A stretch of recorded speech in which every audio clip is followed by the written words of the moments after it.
El tema de hoy va a estar relacionado con otra conquista, la llamada conquista espiritual. Por medio de ella se integró Mesoamérica y sus 1500 señoríos en la cultura occidental. Se está generando en este momento la primera sociedad colonial del mundo fuera de Europa. Generalmente tenemos la idea de que la conquista eh, militar, es decir, la espada, y la cruz, es decir, la conquista espiritual, fueron dos procesos independientes. En nuestra idea general de lo que fue este proceso, los malos serían los conquistadores y los buenos los frailes. Sin embargo, no podemos caer en esta simplificación porque la conquista espiritual y la conquista material estuvieron íntimamente unidas. No podemos separar una de la otra, porque la conquista llamada espiritual o evangelización fue un complemento y afianzó lo que logró la conquista militar. Generalmente pensamos también que los frailes defendieron incondicionalmente a los indios, como Fray Bartolomé de las Casas. En efecto, Fray Bartolomé de las Casas fue un fraile dominico que atracó la encomienda y todos los terribles procesos que se dieron, sobre todo en las Antillas, en cuanto a la explotación y la destrucción de las comunidades indígenas. Pero todos los frailes actuaron como él. No hubo ninguna voz que se levantara contra la eh, eh, explotación y la miseria en otras latitudes. Además, hubo frailes que justificaron la conquista, aunque Fray Bartolomé de las Casas pensaba que la única forma de llevar a cabo el evangelio entre los indios era por medio pacífico. Sin embargo, había otros, como Fray Toribio de Motolinía, que aceptaban que la conquista había sido un mal necesario y por lo tanto los encomenderos eran pues apoyo para los frailes, no malos, como decía Fray Bartolomé de las Casas. Estas dos posiciones antagónicas que vamos a ver a lo largo de todo el siglo XVI están muy relacionadas con la visión que se tiene sobre el indio. Por un lado, aquellos que piensan que el indio es un ser débil, es un niño al cual se le debe educar y castigar. Otros, en cambio, como Fray Bartolomé de las Casas, consideran que debe ser visto como un adulto y cuyas civilizaciones fueron sorprendentes y dignas de estudio. Tenemos entonces esas dos visiones que van a estar a todo lo largo del proceso evangelizador, pero generalmente la visión más común es la visión paternalista, es decir, considerar a los indios como seres indefensos, engañados del demonio y que merecían el cristianismo, pero siempre bajo la guía de sus padres, es decir, de los religiosos. Normalmente se piensa en los frailes como personalidades distinguidas, destacadas dentro del ámbito europeo, casi todos humanistas, pero debemos considerar que en la bagaje cultural de los frailes venían tenían muy diversos orígenes. Por un lado, muchos de ellos venían reformados por la reforma que realizó este personaje que tenemos a la izquierda, que es Francisco Jiménez de Cisneros. Este personaje era confesor de la reina Isabel, fue después nombrado arzobispo de Toledo, cardenal, pero en la época en la que era, digamos, uno de los grandes consejeros y promotores de los cambios que estaba promocionando la reina Isabel, Él fue el inspirador de lo que se conoce como la reforma de las órdenes religiosas. Esta reforma consistió en el regreso a los ideales originarios de las órdenes, que estaban ya bastante olvidados, ¿no? El regreso a la pobreza, al estudio, a la oración. Y esta reforma inspiró a muchos de los religiosos que pasaron después a América. De hecho, varios de ellos estuvieron inmersos en este proceso de reforma de las órdenes en la península ibérica, sobre todo en Castilla, de donde procedían la mayor parte de ellos.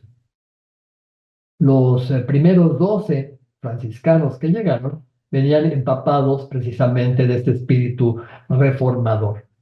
Pero por otro lado también tenemos que algunos de ellos estaban influidos por lo que se ha llamado el humanismo cristiano, cuyo principal representante es este personaje que tenemos a la derecha, que es Erasmo de Rotterdam. Erasmo de Rotterdam proponía un cristianismo libre de todas las contaminaciones que se le habían agregado a lo largo de la Edad Media, el culto a los santos, a las reliquias, a las imágenes. Erasmo promovía una religión más interior, más intimista, más moral, y promocionaba, por supuesto, un cristianismo en el cual la caridad estaba en el centro, ¿no? El amor al prójimo. Esta idea erasmista, digamos, que se conoce como humanismo cristiano, inspiró a varios de los evangelizadores, sobre todo a los primeros franciscanos que llegaron en 1523, enviados por Carlos V. Fray Pedro de Gante, Fray Juan de Ahora y Fray Juan de Tecto, tres frailes de origen flamenco. Incluso uno de ellos, Fray Pedro de Gante, se decía que era pariente del emperador. Y Fray Pedro de Gante, que era un hermano lego, nunca se ordenó sacerdote por humildad, estaba muy empapado de todas estas reformas que se estaban llevando a cabo en aquellas regiones del norte de Europa y sobre todo de este erasmismo o humanismo cristiano. Cuando estos hombres llegan a México en 1523-1524, se acababa de llevar a cabo un proceso de, digamos, de conversión en las Antillas y un poco antes, o casi simultáneamente, lo que estaba pasando en el proceso de conversión de los musulmanes en la recién conquistada Granada, ¿no? Estos dos territorios, la zona de Granada y las Antillas, fueron pues evangelizaciones frustradas, ¿no? Las epidemias, la sobrevivencia de los ritos antiguos, ¿no?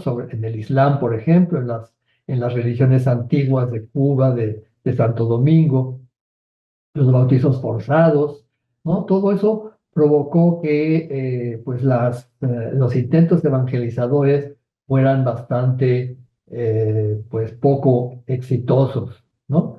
Las Antillas, sobre todo, pues, los enfrentamientos con los encomenderos que impiden a los indios recibir la fe católica por su comportamiento anticristiano, pues se motivó, por ejemplo, la fuerte reacción de dominicos como Fray Antón de Montesinos y después, por supuesto, Fray Bartolomé de las Casas, que era su discípulo. La situación que se había generado en las Antillas y en Granada, pues va a ser totalmente distinta a lo que va a pasar en el proceso de la Nueva España. Habíamos visto en la sesión anterior que cuando llegan los conquistadores españoles a este territorio que se conoce como Mesoamérica, había en él una gran cantidad de civilizaciones con una altísima cultura, con centros ceremoniales, con una casa sacerdotal y guerrera, y había 1500 señoríos y cacicazgos en todo este enorme territorio, donde una serie de instituciones políticas y sociales y un trabajo rotativo y comunitario va a permitir que tanto la conquista como después la evangelización sean procesos exitosos. Donde no existen esas instituciones, como vamos a ver en el norte, previas a la conquista militar o la misión, pues tanto la evangelización como la conquista van a ser muy dificultosas y muy lentas, como vamos a ver en la próxima sesión. Cuando llegan los primeros frailes franciscanos en 1523, se enfrentan pues a un territorio que tiene una infraestructura que va a ser muy propicia para llevar a cabo el proceso evangelizador, ¿no? Esa estructura está relacionada con lo que vamos a llamar el Altépetl. El Altépetl es una unidad político-administrativa que es bajo la cual funcionan prácticamente todos estos señoríos. El Altépetl significa agua, montaña, es decir, un lugar que está en una montaña y que tiene, por supuesto, una fuente de agua. Y esta realidad, digamos, prehispánica va a estar funcionando como el centro más importante de la vida religiosa.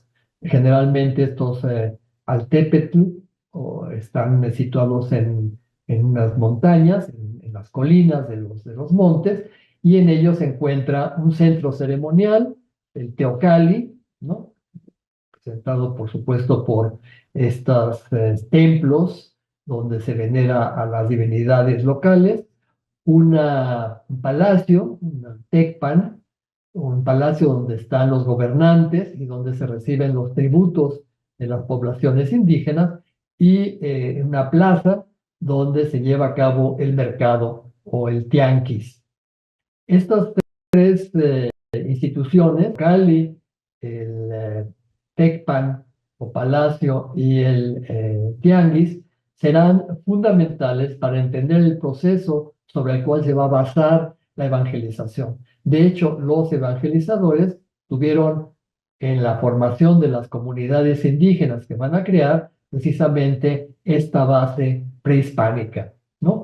Junto con esta base prehispánica, fundamental, como hemos visto, para el desarrollo del futuro, tanto vamos a ver en la conquista, la evangelización y la colonización, está la presencia de dioses antropomorfos, de calendarios solares y lunares, de una escritura, ¿no? De fiestas estacionales que están relacionadas con la primavera, el verano, el otoño, el invierno, las lluvias y las secas.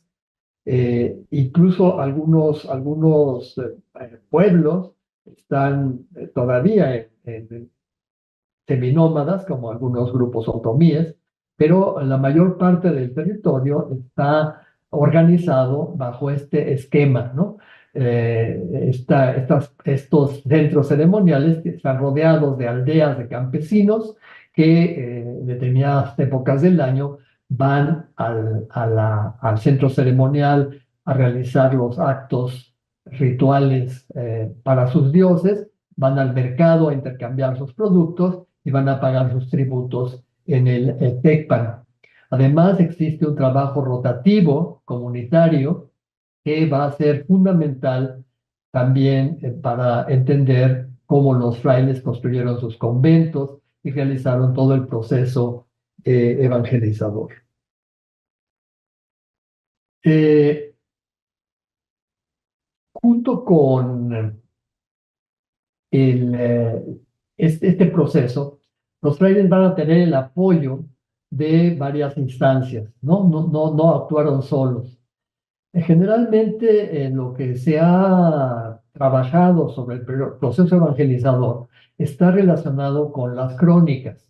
En las crónicas nos dan muchísima información sobre lo que los frailes realizaron, porque los religiosos, obviamente, como parte de sus aparatos corporativos, tenían esta memoria y querían con las crónicas pues mostrar no solamente los frutos que habían logrado, sino todo el trabajo que habían realizado a favor de este proceso evangelizador, porque finalmente los frailes eran agentes del imperio y el emperador, los reyes de España, estaban, digamos, debían estar informados de toda la labor que habían realizado los frailes en este proceso, ¿no?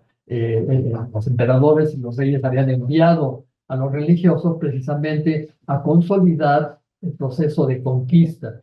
Si la conquista militar hubiera sido solamente eso, una conquista militar y una extracción de tributos o de trabajo, pues difícilmente se hubiera logrado una transformación profunda a niveles de sociedad, de economía, de política, si no hubiera sido gracias a que los religiosos, vamos a ver, congregaron pueblos, realizaron el proceso evangelizador, la asimilación de las poblaciones indígenas al mundo occidental y la transmisión de los valores de ética y proceso de obediencia al rey por medio de la evangelización. Entonces, tenemos, por un lado, la exaltación que muchísimos frailes hacen de la conquista. Casi todas las crónicas refieren a la conquista militar de Tenochtitlan, que es a la que más hace referencia, como un acto providencial. Es decir, Dios quiso que Hernán Cortés llevara a cabo esta hazaña, ¿no? Sometiendo a los pueblos idólatras por medio de la conquista de Tenochtitlan y consideran a Cortés como Moisés. Moisés, recuerdan este personaje bíblico que sacó a su pueblo de la esclavitud del pecado, de la esclavitud de Egipto para llevarlos a la tierra prometida. Bueno, en esta metáfora, en esta retórica, los frailes hablan de Cortés como un emisario de Dios que saca a su pueblo, que es los indígenas, de la esclavitud del pecado, que es la idolatría, hacia la libertad del pueblo cristiano, ¿no? Y entonces continuamente se hace referencia a que lo primero que hacía Cortés cuando llegaba a un lugar era bautizar, ¿no? Aquí lo tienen bautizando, ordenando el bautizo de los caciques de Tlaxcala por parte de este clérigo, ¿no? Que es Juan Díaz. Malicen siempre está detrás, ¿no? La Virgen con el niño como el esquema, digamos, bajo el cual se hacen los bautizos, todo el proceso del bautizo que Cortés incita para que los indios se conviertan, pues es parte también de esta visión de Cortés como un extraordinario hombre de acción, pero también como un buen cristiano. ¿Sí? Y por eso se le considera el primer evangelizador, digamos. ¿Sí? La imagen de la derecha tienen ustedes cómo se habla de la destrucción de los ídolos. Recuerdan en las crónicas de la conquista, es continua la relación de que Cortés derribaba ídolos y ponía cruces o ponía imágenes de la Virgen donde estos ídolos estaban, ¿no? Como parte de este proceso evangelizador. Por eso a Cortés se le considera el primer evangelizador. Cuando llegan los primeros tres franciscanos, no hay un recibimiento especial, pero en 1524, este año se cumplen 500 años de este hecho, llegaron los primeros 12 franciscanos procedentes de la región de Castilla.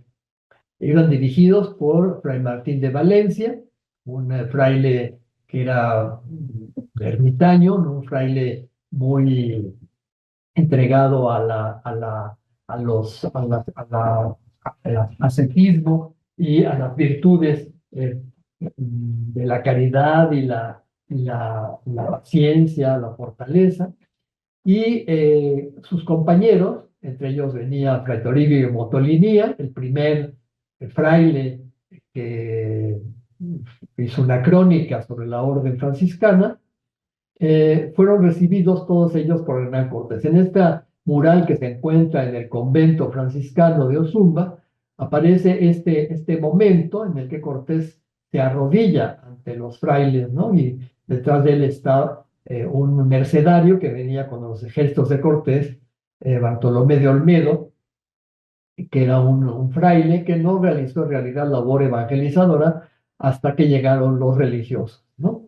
Es importante el apoyo que tuvieron los frailes por parte del conquistador, porque fue precisamente a partir de este apoyo que los frailes pudieron realizar pues su labor. No es gratuito que los primeros aliados de los frailes fueran el señor Maxicatzi de Tlaxcala, que era uno de los colaboradores de la conquista de Tenochtitlan, el señor Iztlizóchitl de Texcoco, que fue también otro de los colaboradores de la conquista, y Francisco Tanganchuan, el señor de Michoacán de Silsunzan, ¿no? Curiosamente, los tres primeros conventos que se fundan en México, después de, obviamente, del convento de la capital, están en Tlaxcala, en Texcoco y en Silsunzan. En los palacios de estos señores llegaron los frailes a fundar el convento y después estos señores los apoyaron, ¿sí? Los dominicos también se apoyan en los caciques y los agustinos y los dominicos en los encomenderos, como vamos a ver. Un olvidado de este proceso es el clero secular, ¿no? Claro, los frailes, al ser corporaciones religiosas muy fuertes, tienen crónicas y por lo tanto eh, eh, predican la labor que hicieron, ¿no? Es decir, son grandes promotores de sus logros. En cambio, el clero secular no tiene cronistas y por eso ha quedado un poco en el olvido. Pero ahora sabemos que los clérigos seculares también realizaron una intensa actividad, sobre todo en los centros mineros. Lo tienen aquí otro de los apoyos, además de Cortés, los caciques, pues fueron también los virreyes, ¿no? En esta imagen de el códice, la relación de Michoacán, aparece el fraile, fray Jerónimo de Alcalá, entregando la relación de Michoacán al virrey Antonio de Mendoza, seguido por los caciques de Michoacán, ¿no? Es importante esta referencia porque vemos entonces que los virreyes tenían un importante papel en este proceso, sobre todo porque, como hemos visto, los frailes se dedicaron a realizar una labor fundamental para la recién instaurada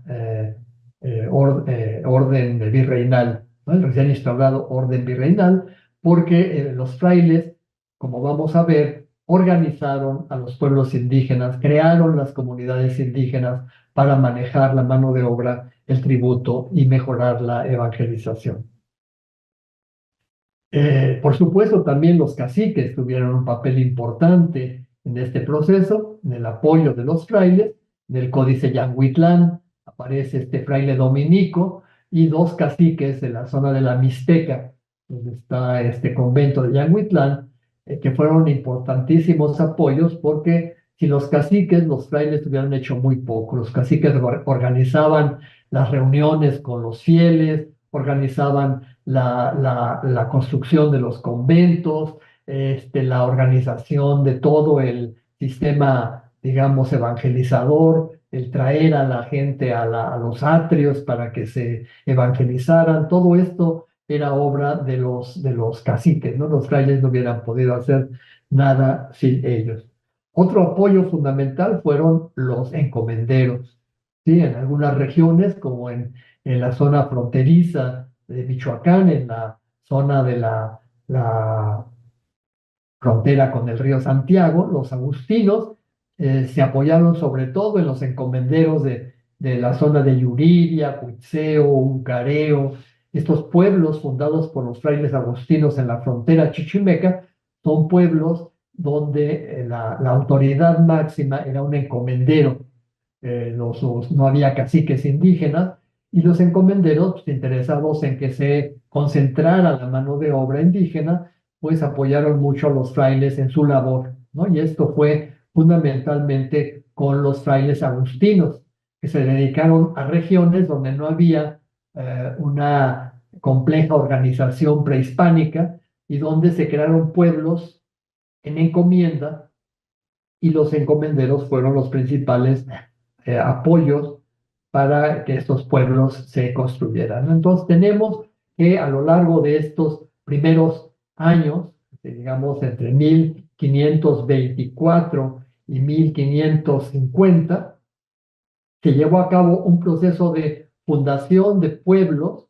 En cada uno de estos pueblos de cabecera se fundaron conventos y los frailes se distribuyeron en esos conventos. Los frailes, a estos primeros que llegaron, los franciscanos en 1524, los dominicos en 1526 y los agustinos en 1533, se unieron otros frailes que siguieron llegando a lo largo de las décadas, ¿no? A mediados del siglo había alrededor de 500 frailes de las tres órdenes religiosas, un número bastante menor si consideramos el enorme territorio que estaban abarcando y la gran cantidad de conventos que se estaban fundando. Eso implica que en cada uno de estos conventos había 2, 3 o 5 frailes y no más, ¿no? Es decir, estamos entonces ante un proceso en el que 5 religiosos llevaron a cabo un proceso evangelizador, lo cual es prácticamente imposible, ¿no? Si no hubieran tenido el apoyo de los caciques, de los encomenderos, de los virreyes, y vamos a ver también de los obispos en un principio, ¿no? Tenemos entonces en este mapa, que es un mapa que nos muestra muy claramente el proceso evangelizador, cómo se distribuyeron las tres principales órdenes religiosas que llegaron a Nueva España. En verde está la orden franciscana. Fueron los primeros en llegar y los primeros en asentarse, por supuesto, en los principales centros de población, los más prósperos, los más numerosos en población indígena, los antiguos señoríos más fuertes, ¿no?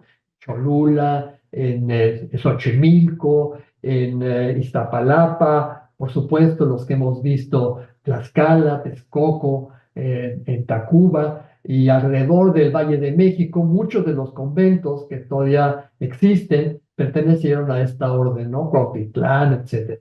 Pues se fueron hacia el Valle de Puebla, Tlaxcala, donde fundaron una gran cantidad de conventos, de Cuautinchan, Tepeaca, Tecali, Tecamachalco, Tehuacán, ¿no? Conventos que fueron muy importantes y que nos muestran su intento de salir hacia la Mixteca.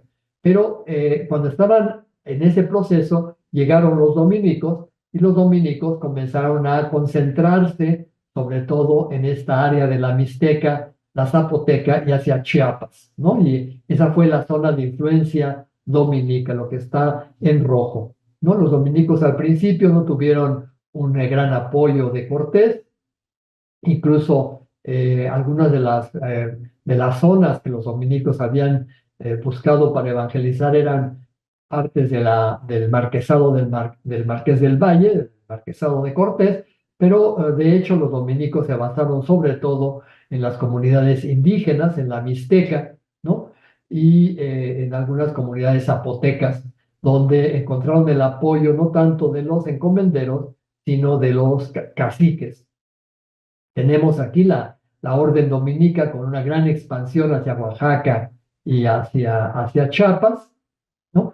Y después está los agustinos que llegan tardíamente y se encuentran con que pues, los principales lugares, que ya los más prósperos, los más poblados, ya estaban ocupados por los franciscanos y por los dominicos. Y entonces ellos tuvieron que irse hacia las zonas menos ocupadas, ¿no? El rey Mendoza nos manda hacia el norte, hacia las zonas de la Sierra Alta, ¿no? Estas comunidades que están en azul, y se fundan conventos en el área del Mezquital, un área sumamente árida, estéril, ¿no? Donde había una abundante población otomí, donde están los conventos de Actopan y Xmiquilpan, después hacia la sierra, Mezquitlán, el antiguo señorío que fue conquistado por Cortés, recibe un convento agustino, Molango, y hasta Huejutla, que es la entrada a la Huasteca, ¿no? También los agustinos comenzaron a crear conventos en la orilla de la Chichimeca. Esta es la zona chichimeca entre los ríos Pánuco, el Valle y el río Santiago, este complejo del río Santiago que desemboca en la laguna de Chapala y después sigue hacia el río Lerma, hacia la parte del Pacífico, ¿no? Este enorme río era la frontera natural con la Chichimeca, ¿no? Si se fijan, también en esa zona de Michoacán, los franciscanos, que fueron los primeros en llegar, recuerdan, el señor de Sinsunza los recibe en su palacio, comienzan a fundar alrededor del lago de Pátzcuaro una gran cantidad de conventos en la zona purépecha, ¿no? Pero cuando se trata de fundar ya en zonas menos pobladas, más dificultosas, por ejemplo, la Tierra Caliente de Michoacán o la frontera chichimeca, ahí llegaron los agustinos, como ven ustedes también, fundando, gracias a los encomenderos, Yuriria, Cuitzeo, Jacona, todos estos poblados que están en las orillas del río Santiago, ¿no? Y en la Tierra Caliente, Tiripitío y Tacámbaro. Los conventos fueron fundados cuando el famoso Fray Alonso de la Veracruz fue provincial agustino y llevó a cabo toda una fundación, todos los conventos, cercando literalmente la tierra de los chichimecas, ¿no? El avance agustino fue muy importante porque gracias a ese avance pudieron ser colonizadas estas zonas. Pero ya no subieron más al norte. Los franciscanos, en cambio, siguieron colonizando hacia el lago de Chapala, hacia la zona de Nueva Galicia, ¿no? Cuando Nueva Galicia ya se establece como un importante centro de influencia española, sobre todo en las regiones de Ábalos.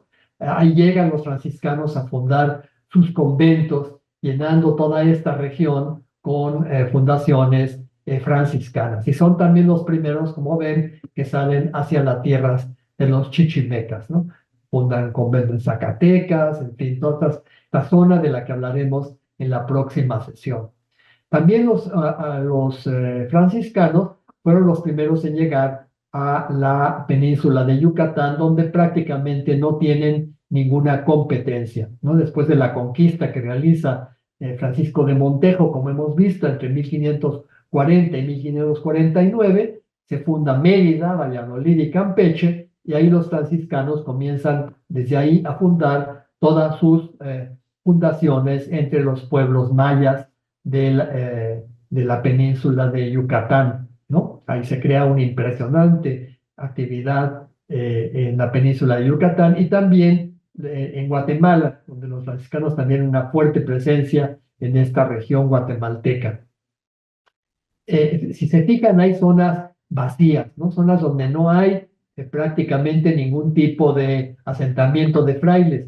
Esas zonas fueron ocupadas por el clero secular, ¿no? La zona, por ejemplo, de lo que se llama la Ruta de la Plata, en Tasco, en las zonas de Sultepec, de Mascaltepec, toda esta área que está entre la actual Guerrero y la Tierra Caliente de Michoacán, en el camino hacia Michoacán, ¿no? Hay una gran cantidad de pueblos reales de minas donde la actividad minera obligó a concentrar poblaciones, muchas veces de diferentes etnias, incluso de africanos, y en esas poblaciones los principales evangelizadores fueron los clérigos seculares, ¿no?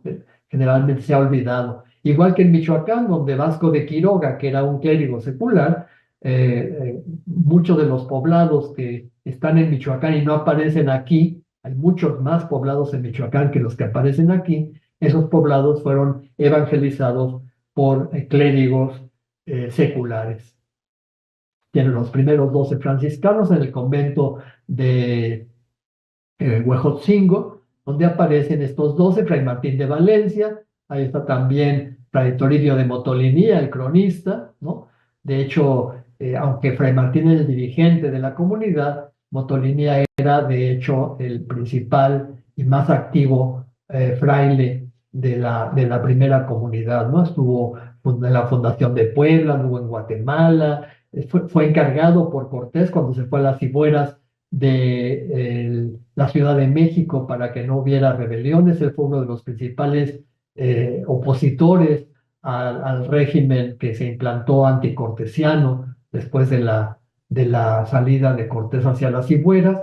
En fin, Motoliní es un personaje fundamental en estos 12 primeros, ¿no? Algunos de ellos fueron a evangelizar Michoacán, otros fueron a Yucatán, ¿no? Son, digamos, los padres fundadores de las provincias franciscanas. Los franciscanos se expandieron tanto en el territorio, pues muy pronto, a partir sobre todo de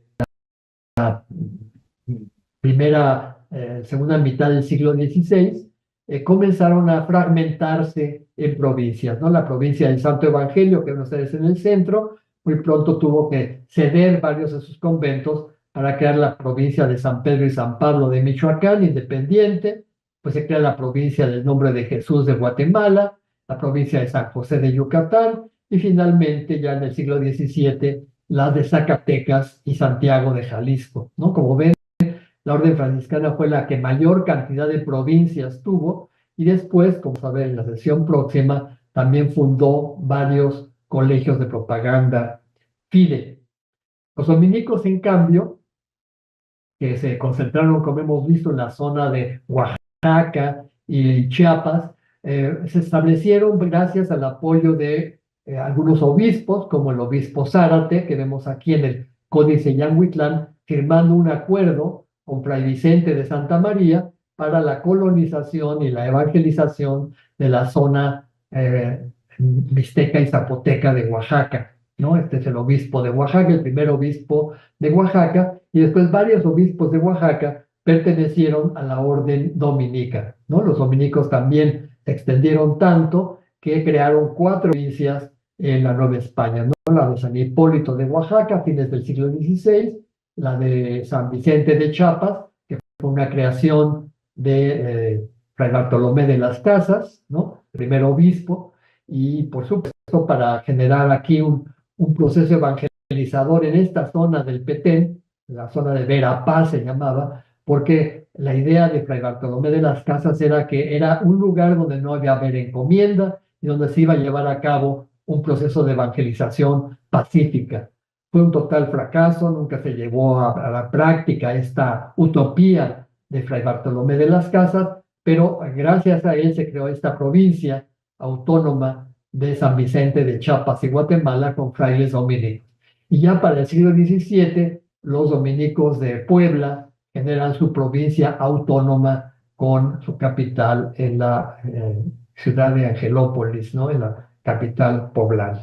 Y la última orden de llega, los agustinos, nada más llegaron 7 religiosos de la orden agustina, y estos 7 se situaron en la Ciudad de México y en estas regiones de las que hemos hablado. En el convento de Malinalco queda todavía un mural donde aparecen 2 de estos primeros religiosos que fueron dirigidos por Fray Francisco de la Cruz, ¿no? Y ellos crearon 2 provincias, ¿no? La importancia que tenía toda la área de Michoacán, como hemos visto con las fundaciones agustinas, creó su propia provincia, 1602, la provincia de San Nicolás Tolentino, y la provincia del Santísimo Nombre de Jesús en el centro del territorio, ¿no?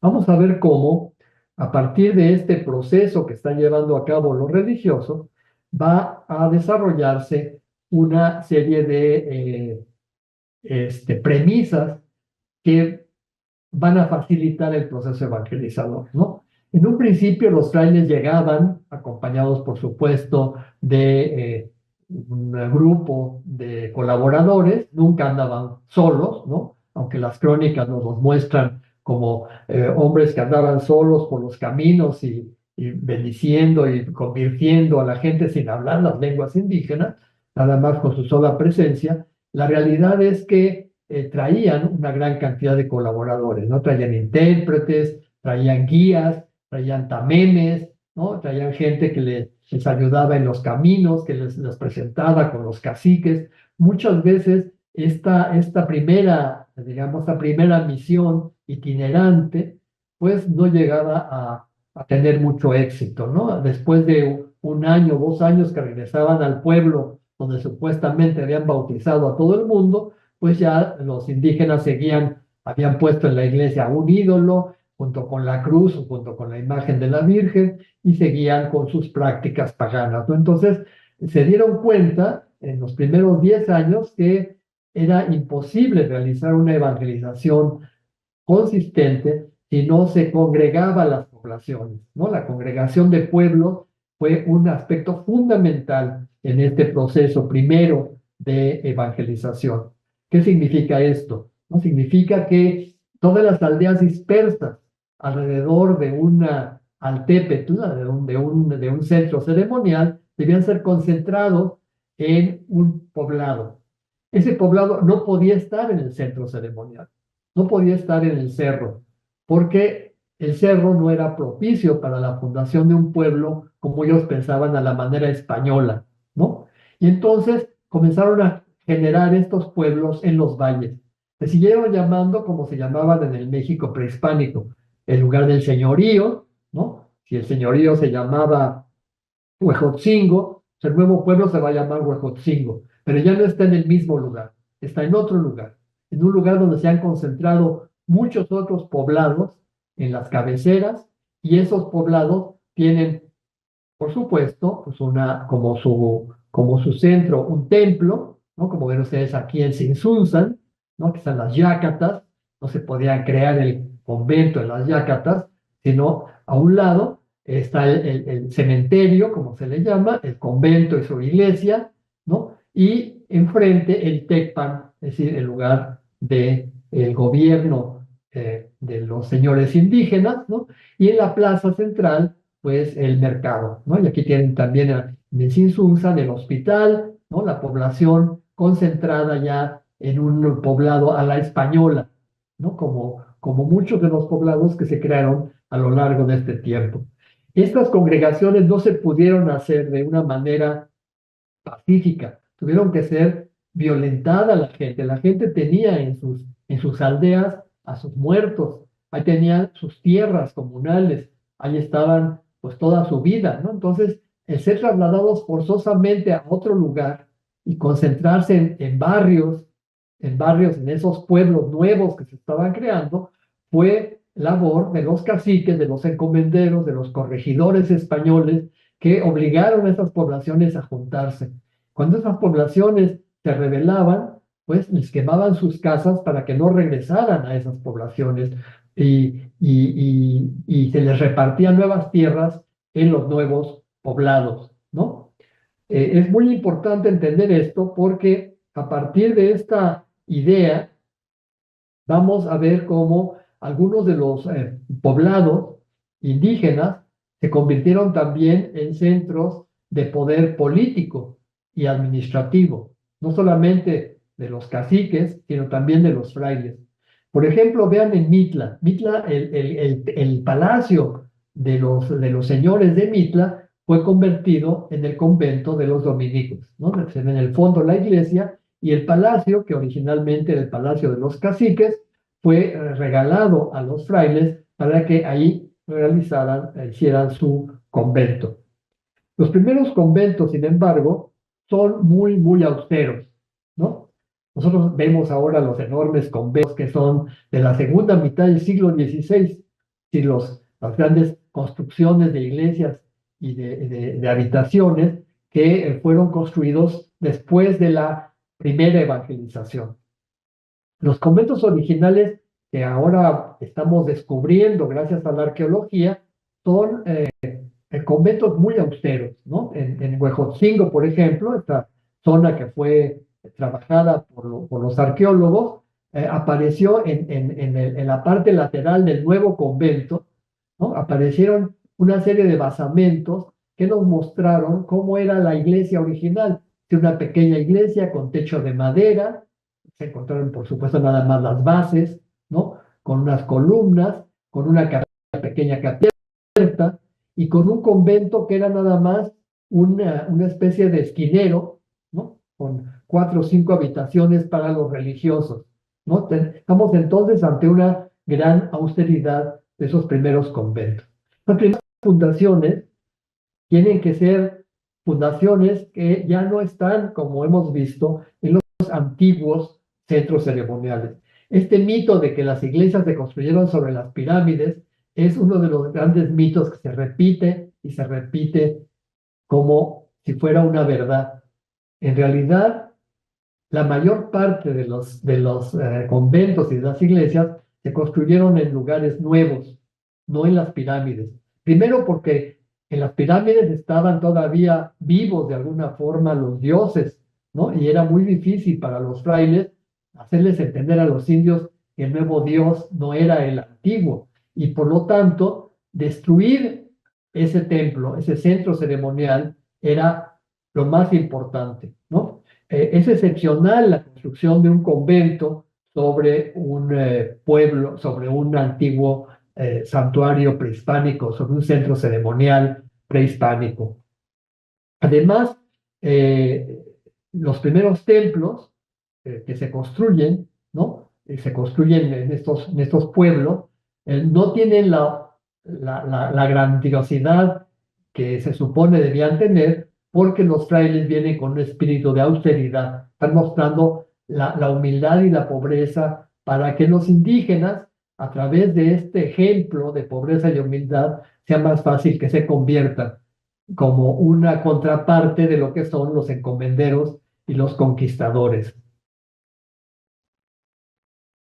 Eh, a veces estas congregaciones causaron mucha violencia, ¿no? Tenemos, por ejemplo, en el pueblo de Iz- Iztaquimistitlán, en el poblado en el área de Puebla, en 1564, hay una rebelión que nos muestra este códice, el códice Durán, Bobán, que es un códice en el cual se representa esta rebelión, como los indios que fueron obligados a trasladarse y abandonando sus casas fueron quemadas, se rebelaron contra el fraile, lo golpearon, ¿no? El fraile está aquí defendiéndose, ¿no? Y su castigo, obviamente, fue brutal, ¿no? Los rebeldes fueron atados con cuerdas, fueron golpeados, ahí los ven sangrando, ¿no? El pueblo fue recuperado, el convento fue restaurado y el castigo fue ejemplar, ¿no? Porque no había posibilidad de llevar a cabo una rebelión contra un régimen que necesitaba establecer este tipo de congregaciones. Es muy importante entender cómo los frailes, como agentes del imperio, están territorializando el dominio español. Es decir, al concentrar poblados, no solamente están concentrando población para evangelizar, sino también están concentrando tributarios y mano de obra para los encomenderos, para el tributo que se paga al rey, para los caciques, ¿no? Es decir, los grandes dominadores coloniales, que son los frailes, los encomenderos y los caciques, y por supuesto el virrey, están muy interesados en concentrar estas poblaciones, sobre todo a partir de que con esta concentración comienzan la difusión de las epidemias. Sí, y esto vamos a ver, va a ser uno de los factores que va a obligar a que poblaciones cada vez más escasas sean concentradas en centros cada vez más numerosos. Tenemos que muchas veces estas comunidades indígenas van a concentrarse alrededor de un convento y de un templo, ¿sí? En el convento viven 4 o 5 frailes y en el templo se realizan todas las ceremonias. Tenemos muy pocos planos de estos lugares originales, ¿no? Que se fundaron en el siglo XVI, aunque nos quedan los edificios, ¿no? Este es uno de estos pocos planos que se encuentra en el Códice Glasgow, un códice que fue tomando pinturas que se encontraban en las casas reales de Tlaxcala, eh, y que fueron también base para el famoso lienzo de Tlaxcala, y que fue enviado este códice junto con la relación de Tlaxcala que hizo Diego Muñoz Camargo, un gobernador mestizo de Tlaxcala, alrededor de 1580. Este plano nos muestra cómo era el convento de Tlaxcala originalmente, ¿no? Tlaxcala fue una población que se concentró en el centro de los cuatro grandes señoríos tlaxcaltecas, ¿no? Estos cuatro señoríos tlaxcaltecas convinieron en que iban a fundar una ciudad de Tlaxcala alrededor de 1537 en el centro, en el valle donde se encontraban estos señoríos, ¿no? Esta nueva ciudad de Tlaxcala tuvo como su centro precisamente un poblado, un convento de frailes franciscanos, ¿no? En otra área se hizo el centro, digamos, político con el Tecpancali, con la Casa de la Comunidad, donde estaban representados los cuatro señoríos en un cabildo, ¿no? Tlaxcala fue un modelo para los frailes y para los indios, ¿no? Fue el modelo de la república más perfecta, porque los tlaxcaltecas fueron totalmente sumisos y obedientes a los frailes franciscanos. Y esta combinación de alianza entre los frailes y los caciques de Tlaxcala hizo de Tlaxcala un ejemplo, un modelo a seguir. Y de hecho, los franciscanos utilizaron el modelo de Tlaxcala para todas las fundaciones de sus pueblos.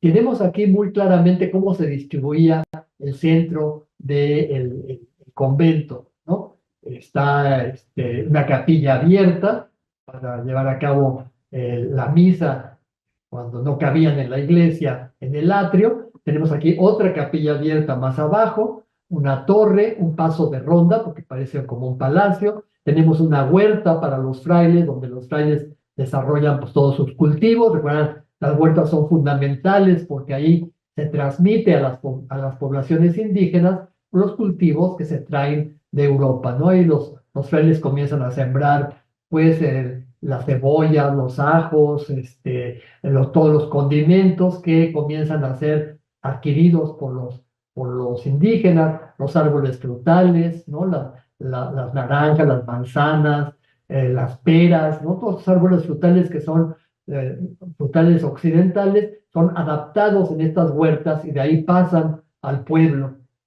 También son los frailes los introductores de los animales que comienzan también ya a ser fundamentales en las economías indígenas, como vamos a ver en la última sesión. Y todo esto forma parte de lo que vamos a llamar policía cristiana, ¿no? Esto es lo que se llama una cabecera de doctrina, ¿sí? Esta cabecera de doctrina, sin embargo, no pudo concentrar a toda la población dispersa porque muchos poblados estaban muy lejos o eran más grandes y así se conformó una unidad muy extraña, una unidad que estaba conformada por una cabecera y por varios pueblos que dependían de esa cabecera y que se denominaban visitas, porque los frailes visitaban estos pueblos esporádicamente, ¿no? Dos o tres frailes que vivían en el convento iban a estas visitas una o dos veces al año, recorrían estas enormes distancias, las visitas estaban muy lejos de la cabecera, y cuando una visita podía tener una población suficiente, entonces fundaban ahí un convento y la hacían cabecera. Y así comenzó a difundirse esos conventos, comenzaron a multiplicarse en las diferentes regiones, ¿no? En el caso de este pueblo, que es una relación geográfica del pueblo de Teotitlán, aparecen las ermitas, pequeñas capillas, ¿no? En los caminos que llevan esas ermitas. Y en la cabecera está la iglesia y el convento y la casa de la comunidad o la casa de gobierno del cacique y después del cabildo y en la plaza donde se realiza el tianguis. El esquema prehispánico sigue presente, pero ahora en un nuevo pueblo a la occidental, ¿no? Trazado a cordel como retícula, donde cada poblador recibe una visita, Lolotla, una visita de Molango, ¿no? Ahí tienen Huejutla, ¿no? Un convento agustino con sus capillas posas, su patio, su atrio, ¿no? Y la parte de la comunidad con las pequeñas casas de los indígenas que se reparten en solares para que tengan su huerta y alrededor del pueblo sus tierras ejidales, ¿no? Sus tierras comunitarias. Y una vista de Malinalco donde se pueden ver los barrios, sus pequeñas capillas, ¿no? Pequeñas capillas de barrio, están representando pues, estas comunidades que han sido aglutinadas en una gran pueblo, que es un centro ceremonial, y cada casa con su huerta, y todavía, cuando yo tomé la foto, se podía ver las tierras del ejido y las tierras comunales que pertenecían a cada uno de las familias del pueblo, ¿no? Las tierras del común. Y todavía se conservaba la gran huerta del convento de Malinalco, que todavía está en pie, el convento de la iglesia, uno de los conventos más bonitos. Y se fijan, esto está tomado del centro ceremonial. No se podía realizar la fundación en el centro ceremonial, ¿no? Imposible. Parte de esta concentración de población tenía que ver con lo que se ha llamado policía cristiana, es decir, policía cristiana es organizar a la manera de una polis, es decir, de una ciudad occidental, a los indígenas.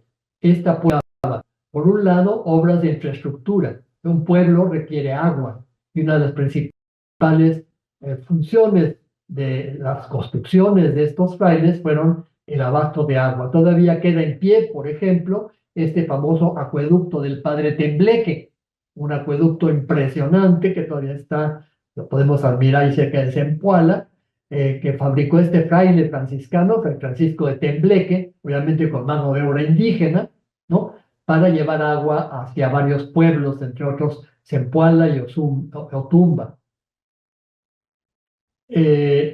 La fuente de San Cristóbal de Chiapa, en Chiapa de Corzo, en Chiapas, una fuente que construyeron los dominicos en el centro de la plaza del pueblo para abastecer de agua a la comunidad, ¿no? Todavía esa fuente está de pie. Y junto con este abasto de agua, la creación de infraestructura hidráulica, la creación de cisternas para juntar el agua de la lluvia, todo esto formaba parte de la policía cristiana, pero también la formación de instituciones comunales, ¿no?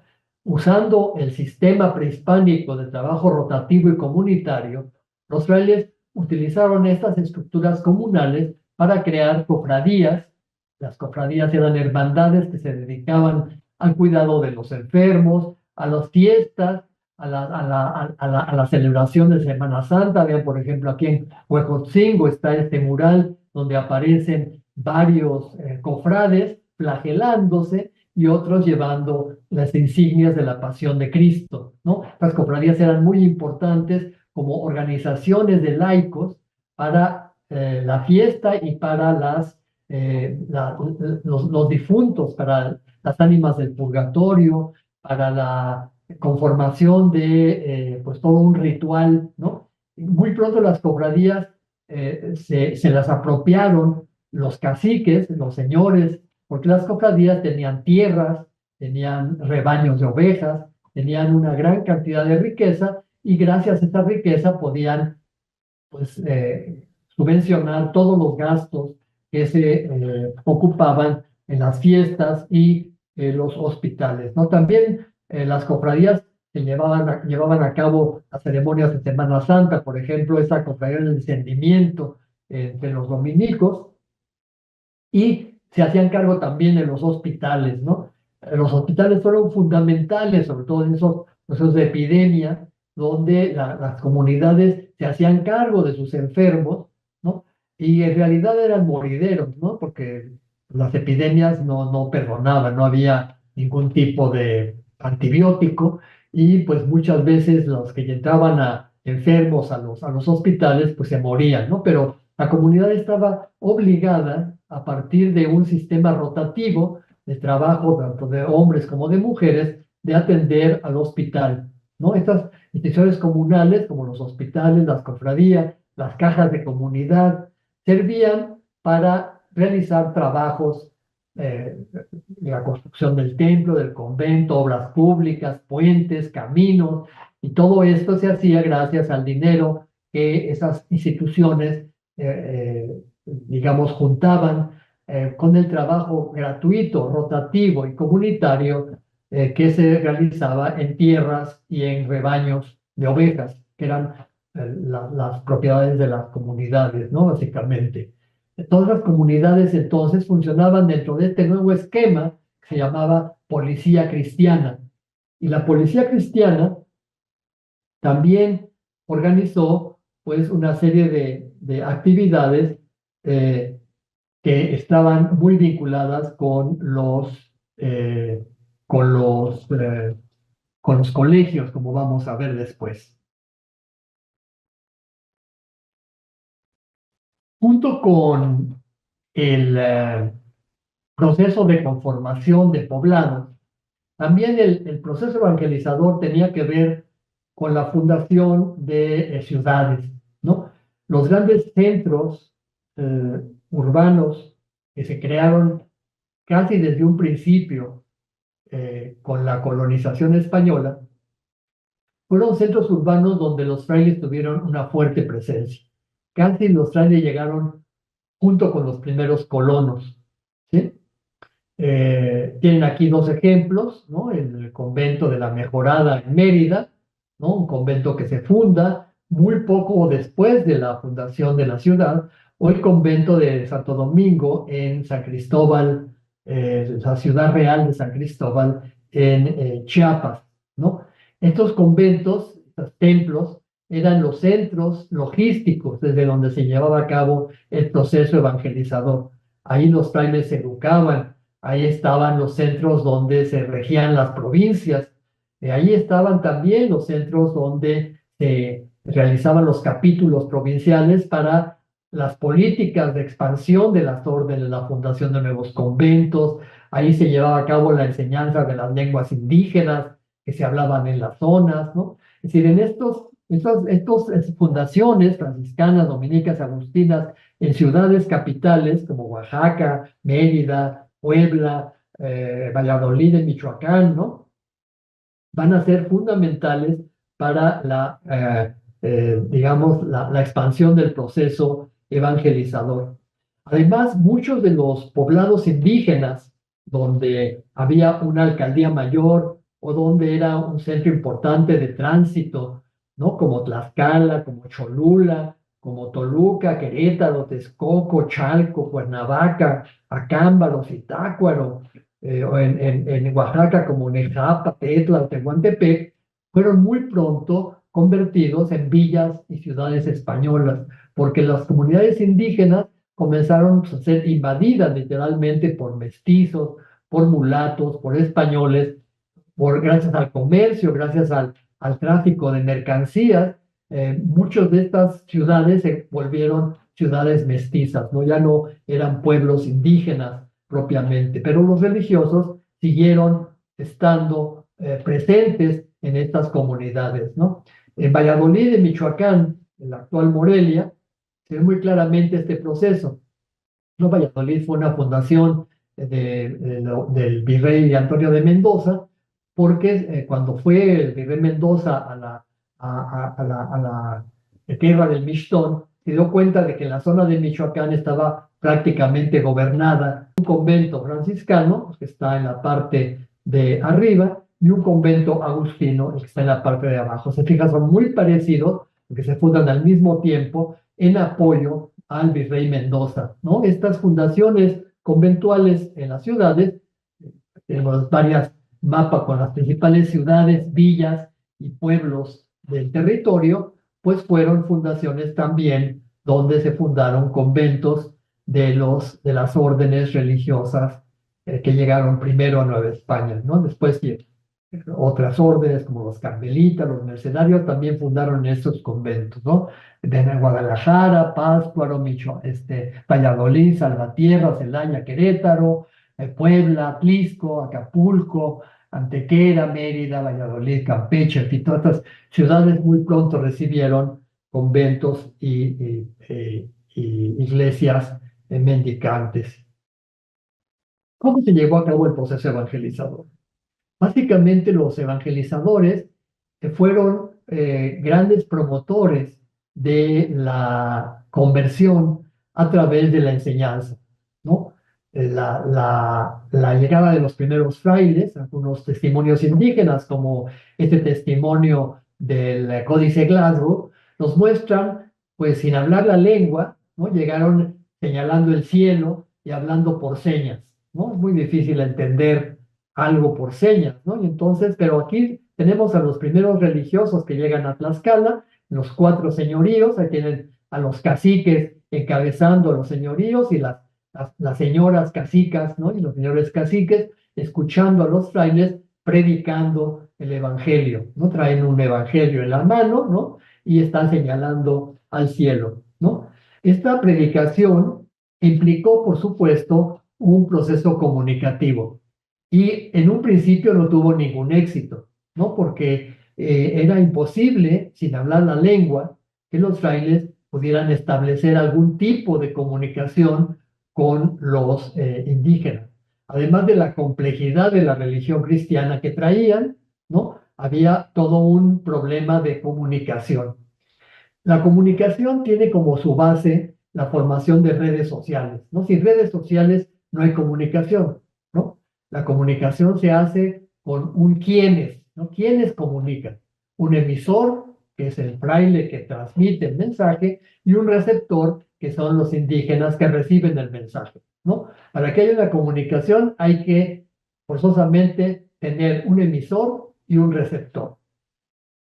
Pero esos receptores se organizan a partir de redes y los frailes tenían que fundar y funcionalizar estas redes sociales. Y estas redes se implementan precisamente gracias a lo que hemos llamado policía cristiana, es decir, a través de cofradías, a través de hospitales, de cajas de comunidad, de alianzas con los caciques y señores y sobre todo algo muy importante que es la formación de un grupo de colaboradores, ¿no? Los frailes eran muy poquitos para llevar a cabo la titánica labor. Entonces, lo primero que hicieron estos frailes fue reunir en sus conventos a los niños hijos de los caciques, ¿no? Mandaron a los caciques que mandaran a sus hijos a los conventos internados, ¿no? Los jovencitos comenzaron a recibir desde muy niños la enseñanza cristiana. Se les enseñó a leer, se les enseñó a escribir, enseñó el canto cristiano,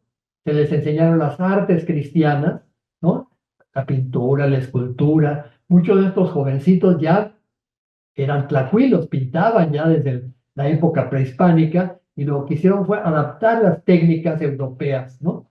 Uno de los principales autores de esta revolución educativa fue precisamente Fray Pedro de Gante, este fraile que llegó en 1523, originario de Flandes. Él no hablaba castellano cuando llegó, hablaba flamenco, hablaba posiblemente francés, por supuesto latín, ¿no? Y para comunicarse con los jóvenes indígenas, comenzó a enseñarles latín, ¿no? Y estos jovencitos aprendieron latín antes que castellano. Y muy pronto se convirtieron en importantes latinistas, ¿no? Tan importantes que Fray Pedro de Gante fue uno de los inspiradores de lo que sería después el Colegio de Tlatelolco, ¿sí? Por supuesto que parte importante de este proceso fue que Fray Pedro también en este colegio que fundó en San José primero en Texcoco y después en San José de los Naturales, muy cerca de México, comenzó también a enseñar las artes, digamos, manuales, ¿no? Comenzó a fabricarse objetos como imágenes religiosas, como esta que vemos aquí. Comenzó también a enseñar música, ¿no? A enseñar el uso de instrumentos musicales, las notaciones musicales, ¿no? Fue un hombre con una visión panorámica de lo que es la educación holística, podríamos, una educación completa, ¿no? Y los jóvenes se educaron ahí, que salieron después para, algunos para el Colegio de Tlatelolco, otros para dirigir a sus comunidades, fueron importantísimos colaboradores de los frailes, ¿no? Tienen aquí, por ejemplo, en esta imagen de otro de los grandes textos de la evangelización, que es la retórica cristiana de Fray Diego Valadez, un texto publicado en Perugia, pero que tiene grabado sobre el Nueva España. Aparece un fraile en el colegio de Tlatelolco, ¿no? Enseñando a los indígenas, como ven ustedes ahí, con una serie de carteles didácticos sobre la pasión de Cristo, ¿no? El uso de imágenes fue muy importante, y tienen ahí en primera plana, en primer plano, a los señores, a los más importantes, que ya traen sus bastones de mando, es decir, son ya gobernadores de pueblos, ¿no? Y tenemos incluso aquí 3 niñas de espaldas, lo que nos habla de que los franciscanos también se interesaron por la educación religiosa de las mujeres, ¿no? Sobre todo estas que iban a ser las futuras esposas de los caciques, ¿no? Y esto es muy importante entenderlo porque los franciscanos fueron los primeros que se dieron cuenta del papel fundamental que tenían las mujeres en la educación de la infancia, ¿no? El Colegio de Tlatelolco, que se fundó en 1536, fue una de las más importantes instituciones de educación del siglo XVI. Antes de que hubiera una universidad en México, hubo un colegio de artes, una facultad de artes para los indios caciques de habla náhuatl, ¿no? Los franciscanos, en especial Fray Arnaldo de Basacio, un franciscano de origen francés, ¿no?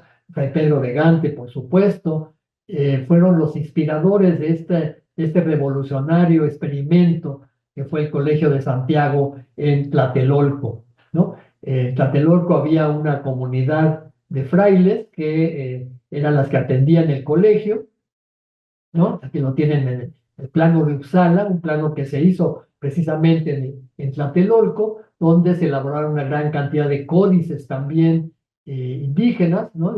Hablaremos después de ello, y donde se están también elaborando mapas, como el mapa de Uppsala, que es un plano de la Ciudad de México alrededor de 1540, ¿no? Se fijan, frente está el gran atrio del convento de Tlatelolco, que se construyó en este caso sí sobre la pirámide de Tlatelolco, sobre la pirámide del Gran Teocalli de Tlatelolco, con su patio trasero, con su gran plaza, todavía existe, ¿no? Donde hay una fuente de agua, se acaba de descubrir esta fuente de agua con pinturas de la época colonial, y la casa de comunidad, el Tecpancali, ¿no? La casa de comunidad de la comunidad de Tlatelolco, donde había un gobernador indígena y después un cabildo, ¿no? Tlatelolco es un modelo que se hizo bajo el modelo de Tlaxcala también, ¿no? Al mismo tiempo se están creando los dos modelos, y Tlatelolco fue importantísimo a lo largo del siglo XVI, aunque tuvo momentos de decadencia, y vamos a ver cómo pues, su mayor importancia estuvo con Fray Bernardino de Sahagún, ¿no? Aquí se les educaba, se les enseñaba el alfabeto, a través de Gallego Valadez nos muestra con estos dibujos cómo se enseñaba el alfabeto latino a los indígenas. Se transcribieron en alfabetos latinos muchas de las lenguas que se hicieron en el mundo colonial, ¿no? Como vamos a ver después. La inspiración del Colegio de Tlatelolco encontró también un importante apoyo en el virrey Antonio de Mendoza, ¿no? Y parece ser que también, aunque después se lo retiró, en el obispo Fray Juan de Zumárraga, ¿no? Vamos a ver cómo estos nobles indígenas fueron importantes colaboradores de los frailes y aparecen continuamente representados en las imágenes de los conventos. Ven aquí a Fray Martín de Acevedo, un agustino del convento de Actopan, junto con los dos caciques de esta cabecera doble, Actopan y Izcuintlapilco, ¿no? Vestidos ya a la occidental, ¿no? Con sus mantas, con sus tilmas, pero vestidos con camisas occidentales.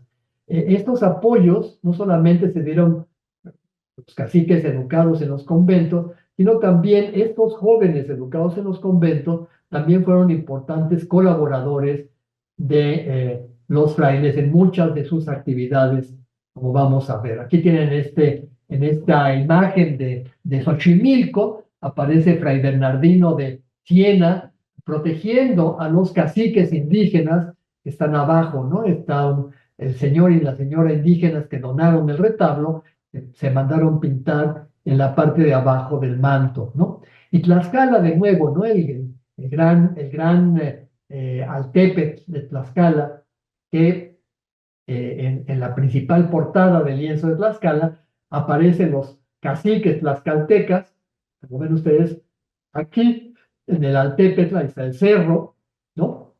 Con la iglesia de la Asunción, la cruz, que es el símbolo del cristianismo, y todos los alcaldes mayores del pueblo, con los caciques que han gobernado las diferentes parcialidades de la comunidad indígena, ¿no? Con el escudo del rey en el centro, y el plus ultra, que es el símbolo de España, y porque Tlaxcala se considera un territorio del rey, ¿no? Nunca fue entregado en encomienda, siempre se mantuvo bajo el gobierno del rey, y gracias a que sus caciques tenían una fuerte conciencia de su pertenencia al imperio, varios caciques incluso viajaron a España a solicitarle al rey privilegios, que Tlaxcala se convirtió en uno de los principales pueblos indígenas que mantuvo su identidad, ¿no? Un cacique de México llamado don Diego Guanitzin, que fue gobernador de San Juan Tenochtitlán, muy apoyado por los franciscanos de Fray Pedro de Gante, mandó a hacer este hermoso mosaico de plumas que fue enviado al Papa Paulo III. Juan Pablo III fue el Papa que dio una bula donde se decía que los indios eran verdaderamente humanos, ¿no? Y que debía dárseles todos los derechos que tenía cualquier cristiano, ¿no? Y entonces esta declaración papal, la bula que el Papa emitió, fue objeto de una gran promoción por parte de los frailes. Y aquí tienen en este cuadro que representa la misa de San Gregorio, ¿no? Un cuadro realizado con pequeñas plumitas de ave, fue enviado por el gobernador Diego Guaninzi a el Papa por orden de Fray Pedro de Gante. Eso es lo que dice aquí en el borde, en estas letras, dice Pablo III, Pontifex Maximus, ¿no? Y dice que don Diego Guaninzi fue el que envió este regalo al Papa, y también aparece el nombre de Pedro de Gante, ¿no? Fray Diego Valadez, este fraile que estuvo en Italia, nos muestra la gran labor que hicieron los colaboradores indígenas, ¿no? Ellos bajaron a los indígenas de los cerros para traerlos a que el fraile los evangelizara. También los indígenas fueron intérpretes, sobre todo la labor de los intérpretes fue fundamental en el proceso. Los frailes nunca llegaron a dominar muy bien las lenguas, a algunos cuantos, ¿no? Tenemos aquí cargadores con objetos, con libros, con imágenes. Tenemos, por supuesto, todos los catequistas que ayudaron en la evangelización, que también eran colaboradores y que trabajaron y estudiaron en los colegios de los frailes, aquellos que se encargaron también de reunir a las comunidades indígenas, los guías que los llevaban a los frailes a través de los caminos. Todo esto fueron obra de los colaboradores, ¿no? Aquí tienen precisamente en el Códice Glasgow, de nuevo el fraile, aquí señalando al cielo, pero junto está un intérprete, ¿no? Al darse cuenta de que nadie los entendía, pues forzosamente tuvieron que utilizar a estos intérpretes. Eran jóvenes que se habían educado en sus conventos, cuya lengua materna era el náhuatl, el zapoteco, el otomí, el mazahua, y que podían traducir de estas lenguas del castellano a estas lenguas para que los indígenas entendieran, ¿no? Ven ustedes aquí las mujeres señalando también al cielo, ¿no? Y estamos en el mercado. ¿no? Estamos en el juego de pelota, y el momoshli, que era una pequeña promontorio en el centro del mercado, y en el mercado los frailes, en el lugar donde se reunía toda la gente, llegaron a la primera misión. Los frailes se dieron cuenta muy pronto de que era necesario el conocimiento de las lenguas, ¿no? Y para ello, pues reunieron primero juntas y concilios, ¿no? Para que se pusieran de acuerdo cómo llevar a cabo el proceso evangelizador, donde estaban representados pues, las tres órdenes evangelizadoras y los obispos. También la catequesis fue muy importante, ¿no? Y la catequesis forzosamente tenía que hacerse con el aprendizaje de las lenguas indígenas. Y no todos los frailes podían hablar las lenguas indígenas. Mucho, incluso ni siquiera lo intentaban. Porque imagínense un fraile que oía, que se decía, ¿cómo se llama este pueblo? Cuauhnáhuac, decían Cuernavaca, ¿no? O decían Huitzilopochtli y ellos oían Churubusco. Imagínense qué oído tenían para las lenguas indígenas. Muchos frailes jamás pudieron hablar las lenguas indígenas, ¿no? Para ello era necesario entonces que predicaran y que confesaran. Y para esto utilizaron a los intérpretes. Pero los intérpretes no podían utilizarse en la confesión, porque la confesión era algo secreto. Entonces, por lo pronto, los frailes necesitaron hacer libros en los cuales pudieran enseñar tanto a los frailes como a los catequistas que sabían leer las principales construcciones verbales de las lenguas, ¿no? Primero, vocabularios, es decir, vocabularios que son textos para aprender palabras sueltas. Uno de esos vocabularios fue hecho por un fraile llamado Fray Alonso de Molina. Alonso de Molina era un fraile franciscano que vino muy chico a la Nueva España. Vino cuando tenía 4 años. Y Fray Alonso de Molina aprendió el náhuatl jugando con sus compañeros en la calle. Cuando se hizo fraile franciscano, pues ya era un experto nahuatlato. Hablaba un náhuatl muy, muy bien, como si fuera su lengua nativa, ¿no? Y él fue uno de los que hizo un vocabulario en lengua mexicana y castellana para ayuda de los religiosos. Pero no bastaba con saber nada más algunas cuantas palabras del náhuatl. Hacía falta también una gramática, ¿no? Las primeras gramáticas en castellano se habían hecho, como recuerdan, en 1492. Bueno, unos años después, unas décadas después, se están haciendo las primeras gramáticas en náhuatl, después en zapoteco, en mixteco, en las lenguas indígenas comienzan a hacerse gramáticas, lo cual es algo sorprendente. Después era necesario hacer sermonarios y manuales de confesión, ¿no? Para ello, frailes como Fray Bernardino de Sahagún, que aprendió muy pronto el náhuatl y se volvió uno de los principales nahuatlatos, reunió a un grupo de jóvenes en Tlatelolco para realizar todo un programa lingüístico importantísimo, hacer sermones para todos los domingos del año, manuales de confesión, hizo una salmodia cristiana para cantos cristianos, para enseñar a los indios a cantar en cantos cristianos, ¿no? También reunió una gran cantidad de material para hacer el Códice Florentino, con la historia de los pueblos indígenas del altiplano, importantísimo, porque finalmente Sagún se dio cuenta de que no bastaba con aprender la lengua, hacía falta aprender las costumbres para erradicar las idolatrías, hacía falta conocer a los dioses para erradicar el culto a los dioses. Gracias a esta extraordinaria labor que realizaron frailes como Fray Bernardino de Sahagún, como el dominico Fray Diego Durán, podemos conocer el mundo indígena prehispánico porque ellos recibieron fuentes directas de los informantes que les dijeron cómo eran las creencias, las prácticas, los ritos y las fiestas, los calendarios del mundo prehispánico.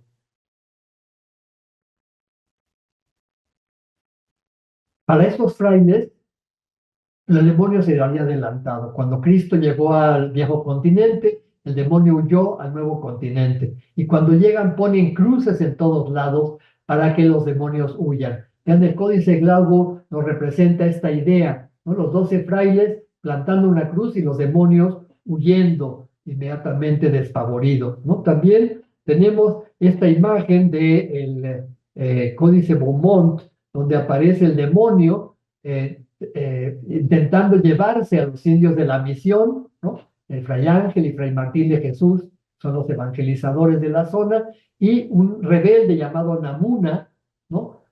Ha seguido al demonio y se lleva a estos indígenas a la idolatría, ¿no? Y vean a Fray Martín de Jesús bautizando a los indios.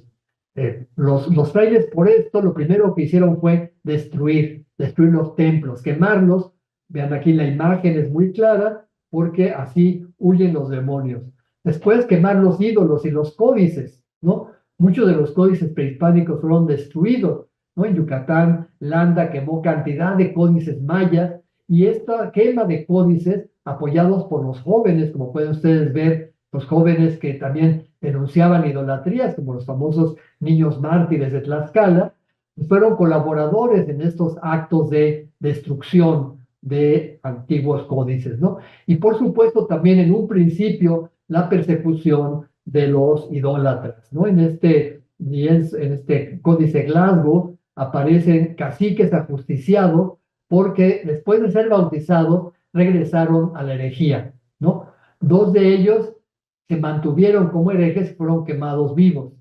Otros cuatro, y otros cinco y una cacica fueron ahorcados con una cruz porque se arrepintieron en el último momento, y entonces fueron ahorcados solamente y no quemados, ¿no?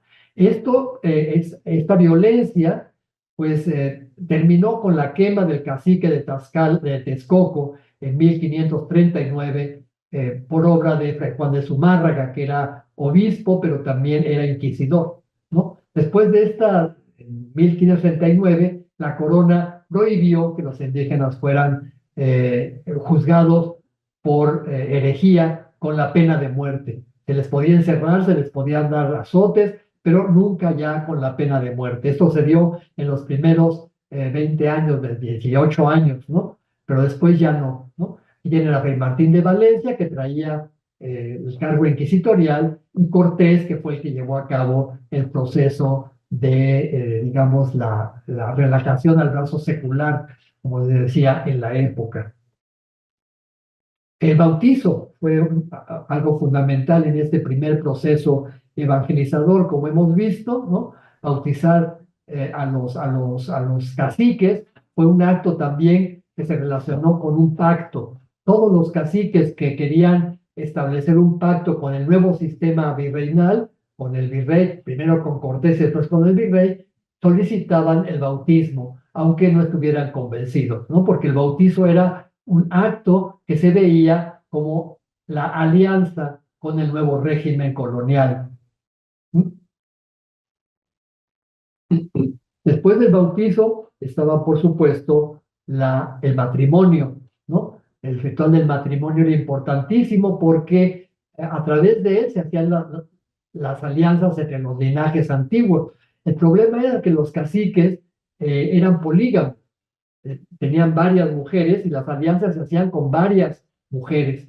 Los frailes exigían un tipo de monogamia, ¿no? Pues comenzaron a tratar de implantar el matrimonio cristiano monógamo, y a las mujeres que quedaban libres les buscaban marido, ¿no? Pues no podían abandonarlas, y comenzó a haber, pues, matrimonios muy dispares, ¿no? Mujeres muy grandes con jóvenes muy jóvenes que no estaban casados, y esta situación comenzó a transformar totalmente las relaciones familiares dentro del ámbito indígena, ¿no? El matrimonio fue la imposición fundamental del cristianismo como parte de las nuevas alianzas entre los caciques. Aquí tienen en la historia de la retórica cristiana, un fraile enseñando a los indígenas, a los chichimecas, ¿no? Cómo es la nueva alianza matrimonial plantada por los frailes, ¿no? El otro sacramento fue la confesión, ¿no? La confesión fue fundamental. y un cacique confesando, echando sapos por la boca, y un demonio y un ángel que están ahí tratando de llevarlo al mal o al bien, ¿no? El fraile está ya dándole la absolución, se encuentra en el convento de Tlaquiltenango, ¿no? Donde se muestra como parte de este proceso evangelizador la imposición de los principales sacramentos de la fe cristiana, ¿no? El bautismo, el matrimonio y la confesión. En este plano de un atrio, que precisamente está en eh, estos libros de la retórica cristiana, aparecen en los diferentes actos que se realizaban dentro del atrio, ¿no? El atrio representado como simbólicamente como un cementerio donde aparecen los muertos en la parte de arriba, están siendo enterrados, ¿no? La enseñanza en grandes carteles didácticos, el Pedro Regante enseñando aquí el discurso de todo, ¿no? La creación del mundo, con jeroglíficos, la doctrina, el matrimonio, viendo quiénes están relacionados con quiénes, los lazos familiares, los nombres de los casados, aquí están ya los actos matrimoniales, el bautismo, la penitencia, ¿no? La confesión, la Eucaristía, la administración de justicia, y en el centro los 12 frailes que traen a la iglesia novohispana habitada por el Espíritu Santo, ¿no? Y a San Francisco encabezando a esta iglesia, ¿no? Este atrio es muy representativo de lo que es la misión evangelizadora franciscana. En cada esquina de las capillas posas están los hombres y las mujeres, los niños y las niñas. Parte fundamental del aparato de creación de esta infraestructura evangelizadora fue la formación de unidades conventuales. Hasta la segunda mitad del siglo comienzan a construirse esos grandes conventos, ¿no? Pintados con imágenes y con una tradición de fortalezas, ¿no? Como una fortaleza de la fe frente al demonio, frente a la idolatría, ¿no? Vamos a ver cómo parte fundamental del proceso evangelizador está muy relacionada con estos conventos, con estos grandes santuarios, ¿no? Vean, por ejemplo, el convento, la capilla abierta de Cholula, ¿no? Que es una de estas construcciones impresionantes que nos hablan de la necesidad de los frailes de reunir en grandes espacios estas comunidades para la misa y para la predicación que se hace en las lenguas indígenas, ¿no? Tienen varios ejemplos de capillas abiertas donde se llevaba a cabo la misa, ¿no? Las capillas posas donde se depositaba al santo en las procesiones, ¿no? En Calpan, muy decoradas con imágenes de santos, de ángeles y con los emblemas de la orden franciscana, estos 5 llagas de San Francisco, ¿no?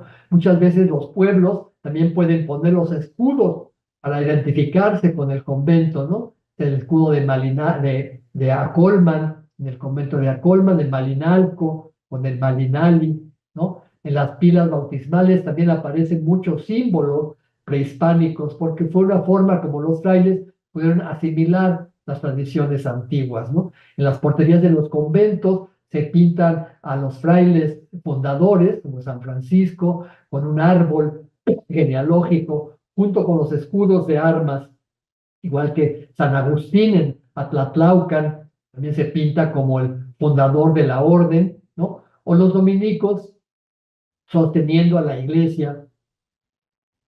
Vimos también muchos de los mensajes cristianos se dan a través de estas imágenes y de estos dibujos, de estas esculturas que se ponen en las capillas posas, en los claustros, en los atrios, en las porterías, ¿no? Cristo en majestad, con la espada de la justicia y la flor de la providencia, ¿no? En el momento en el que se está llevando a cabo el juicio final y los cuerpos están saliendo de las tumbas, ¿no? Está representando un teatro. Parte importante de la actividad transmisora de mensajes es la transmisión de mensajes a través del teatro evangelizador, ¿no? Recuerdan que cuando vimos la primera sesión, en el siglo II, en el siglo XIII, se da la gran revolución comunicativa, que es la revolución retórica,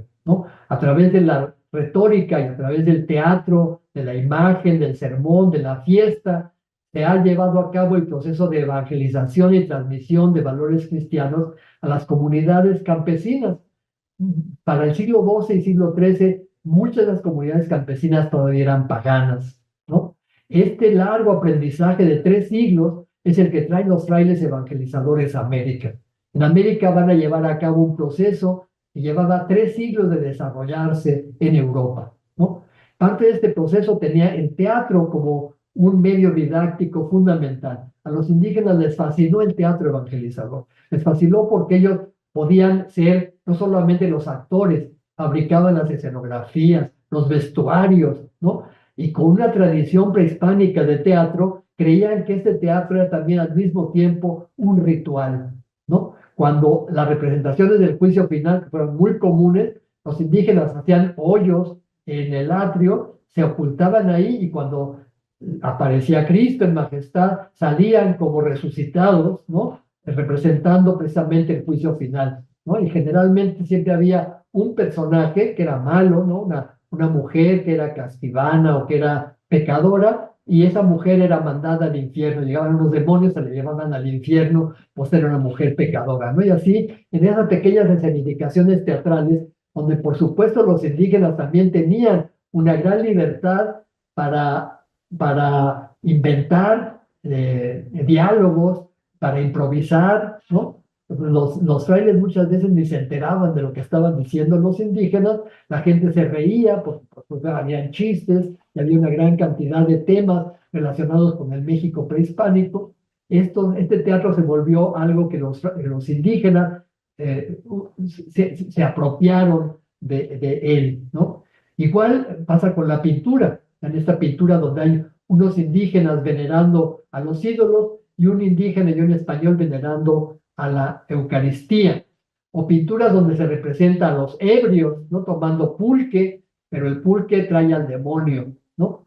El pulque está en el contexto ritual, pero abajo hay un infierno donde los indios y los españoles están condenados, ¿no? Hay unas cabezas cortadas como para pozole, ¿no? Y hay unos demonios que están literalmente tasajeando como en una carnicería los cuerpos de los españoles y los indígenas que están en el infierno y que han pecado. Vean aquí unos demonios y demonias están destripando sobre parrillas de fuego a los condenados a la muerte eterna, ¿no? Y estas imágenes se encontraban en las capillas abiertas de los conventos, en especial, bueno, tenemos como representación el convento, el Xochoteco y el convento de Actopan, estas capillas abiertas, ¿no? También en ellas se representaban escenas de la guerra como un símbolo, como una metáfora de la lucha entre el bien y el mal, ¿no? En Ixmiquilpan, por ejemplo, en el templo agustino de Ixmiquilpan, aparece un caballero coyote luchando contra un chichimeca. En este momento está llevando a cabo la guerra chichimeca, ¿no? Y estas pinturas están representando la lucha de los buenos cristianos contra los chichimecas paganos, ¿no? Aquí tienen una representación del teatro, ¿no? Con los diferentes castigos contra los hechiceros, los flojos, los homicidas, los inobedientes, en una representación del Códice Beaumont. También se usaron muchas veces para los catequistas, por supuesto, pequeños libritos con jeroglíficos que representaban frases del credo, el Padre Nuestro, el Ave María, para que los catequistas las memorizaran por medio de un sistema mnemotécnico, ¿no? Estos catecismos jeroglíficos fueron muy comunes hasta el siglo XVIII. Y la liturgia fue importantísima porque a través de la liturgia, a través del canto, de la danza, a través de toda esta parafernalia con imágenes, con grandes decorados, se podía llevar a cabo el proceso evangelizador más fácilmente que a través de la palabra, ¿no? Porque los complejos dogmas cristianos eran muy difíciles de comprender para los indígenas. En cambio, los rituales eran muy fáciles, ¿no? Y los rituales fueron los sustitutos que los frailes encontraron para implantar la religión cristiana. Tenemos aquí una pequeña cobertura de un evangelario donde aparece Cristo en este exquisito arte plumario que fue muy difundido, se mandó a Europa incluso como regalo para los reyes y los papas, como hemos visto, y donde está representado el Salvador del mundo.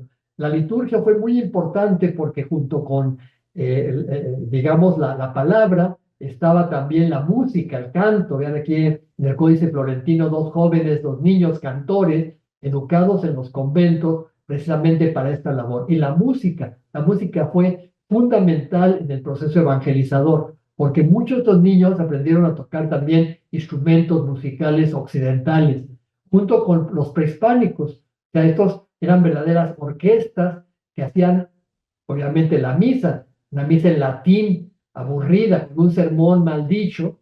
Lo más entretenido era la música, el canto y la danza que estaba acompañando muchas veces a las celebraciones. Los frailes permitieron que los indígenas continuaran con sus danzas, pero ahora en honor de la Virgen y de los santos, porque era la única forma como podían llevar a cabo el proceso evangelizador, para que, a pesar de que había el peligro de los sincretismos, pues se pudiera llevar a cabo la cristianización. Vean, el Códice Azcatitlan es interesantísimo, como una especie de apuntes, aparece un fraile bautizando junto a los 12 religiosos y el palo volador. El palo volador era un ritual prehispánico relacionado con un rito solar, ¿sí? Los frailes lo adoptaron como un espectáculo porque era la única forma como los indios, siguiendo este atractivo, podían ahora asistir a la misa, a las celebraciones en el atrio de las iglesias, ¿sí? Para muchos frailes el palo volador seguía siendo un ritual pagano y todavía en el siglo XVIII hay autores franciscanos que siguen escribiendo contra el palo volador porque es un ritual prehispánico que lo único que hace es recordar rituales a los dioses. Y aún así, el palo volador siguió utilizándose como parte de los rituales cristianos todavía hasta el siglo XVIII. Parte fundamental del proceso evangelizador fue cómo los frailes implantaron la religión cristiana a través de los santos y a través de los rituales. Recuerdan que una parte fundamental del ritual cristiano es la misa, y la misa es un sacrificio, el sacrificio humano de Cristo, ¿no? Cuando los indígenas reciben el cristianismo, reciben un cristianismo lleno de imágenes de mártires y de santos, no un cristianismo como el cristianismo protestante que no tiene ninguna imagen, ningún santo. El cristianismo católico es un cristianismo lleno de imágenes con santos de muy diversos orígenes. Ya, por ejemplo, a San Andrés en Calpan aparece con su cruz en forma de X, ahí en el signo de por, ¿no? Y vean el dios Yacatecuhtli, el dios de los caminos, ¿no? ¿Ustedes no creen que los indígenas hayan asociado a San Andrés con Yacatecuhtli, ¿no? O, por ejemplo, a la Virgen de los Dolores en Calpan con la diosa Cihuacóatl, la diosa de las 7 serpientes, una diosa que se llamaba 7 serpientes, la diosa de los bastimentos, la diosa del maíz y de todos la producción. Bueno, la Virgen de los Dolores debió recordarle la Virgen a la diosa Cihuacóatl. O bien Santana, la madre de la Virgen, la abuela de Cristo, que muchas veces suplantó en lugares como Santana Chautempan, ¿no? En Tlaxcala, a una divinidad antigua que se llamaba Tosi. Allí en Santana Chautempan se veneraba a la diosa Tosi, la abuela de los dioses, ¿no? O, por ejemplo, San Lorenzo, este famoso santo que fue quemado en una parrilla y que recordaba el sacrificio humano que se relacionaba con la diosa Cihuacóatl, que era un sacrificio por el fuego, ¿no? O el famoso San Bartolomé, que fue desollado vivo y recordaba al dios Xipetotec, un dios al cual se le ofrecían sacrificados, a las cuales se desollaba y el sacerdote se vestía con la piel del desollado Xipetote, que era un dios también de la fertilidad y de las nuevas cosechas. Los santos mártires como San Sebastián, muy popular en el mundo cristiano y también en el ámbito de la comunidad indígena. Muchos pueblos estuvieron dedicados a San Sebastián, recordaban el sacrificio por asaeteamiento. Estos rituales, recuerdan, estos rituales tienen que ver con nuevas formas de percibir el mundo, pero los indígenas seguramente no comprendieron en un principio cuáles eran los significados. Santa Catalina de Alejandría, una santa mártir romana, fue representada con una espada en la mano y una cabeza a sus pies, porque en teoría ella había vencido al rey que la había matado, ¿no? Claro, eso es muy complicado entenderlo para los indígenas. Seguramente los indígenas pensaban, como se representa en el mural de Izmiquilpan, en un sacrificio humano, en una forma de ritual en el cual los guerreros cortaban la cabeza del vencido y se los llevaban como trofeo de guerra, ¿no? Era parte de la guerra llevarse un trofeo de guerra, ¿no? En Izmiquilpan está representado esta escena donde un guerrero trae una cabeza cortada en sus manos y su espada con la que ha cortado la cabeza, ¿no? Ahora imagínense que el indígena está viendo en el convento de Acolman esta imagen de Santa Catalina de Alejandría con una cabeza cortada. ¿Mm? O, por ejemplo, San Cristóbal. San Cristóbal, este gigante que carga al niño, ¿no? Un santo muy popular en Europa, se volvió muy popular también en América, ¿no? Muchos pueblos y ciudades se llamaron con el nombre de San Cristóbal, ¿no?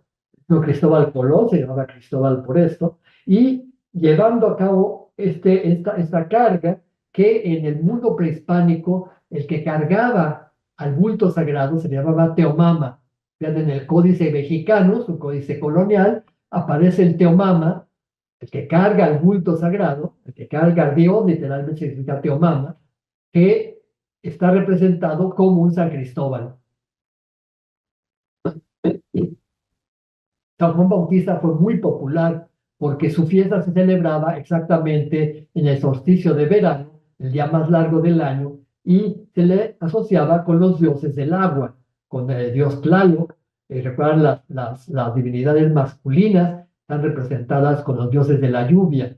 Las divinidades femeninas del agua, con las lagunas, están representadas por Xachiltlicue, la diosa del agua, ¿no? Es decir, dioses y diosas empezaron a ser sustituidos por santos cristianos y curiosamente las celebraciones de estos santos coincidían con los rituales indígenas porque son rituales agrícolas y igual que las celebraciones cristianas coincidían con celebraciones agrícolas.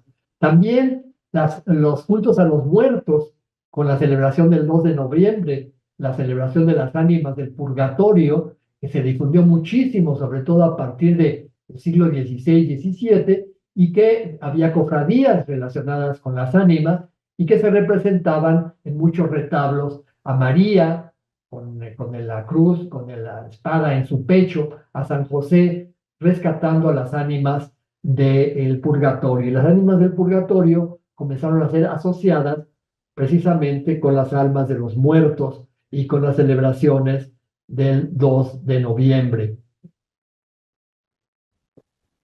Muy pronto, los poblados indígenas lograron asimilar a los santos como parte fundamental de sus vidas.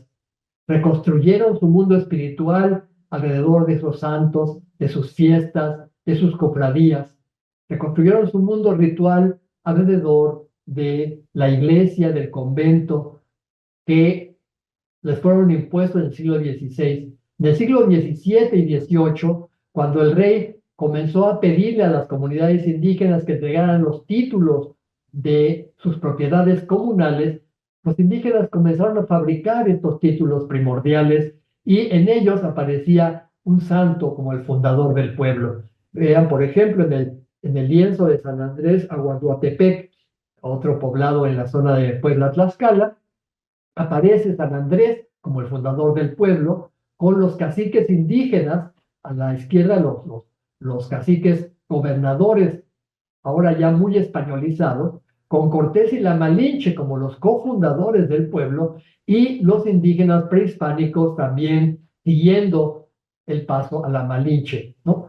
Una mapa del pueblo con el lago, las montañas, el Popo ahí cerca, ¿no? Y las montañas cercanas al pueblo, que complementan este título primordial donde el santo es el tema central. La religión cristiana se volvió, a partir de la evangelización, un tema central para los indígenas.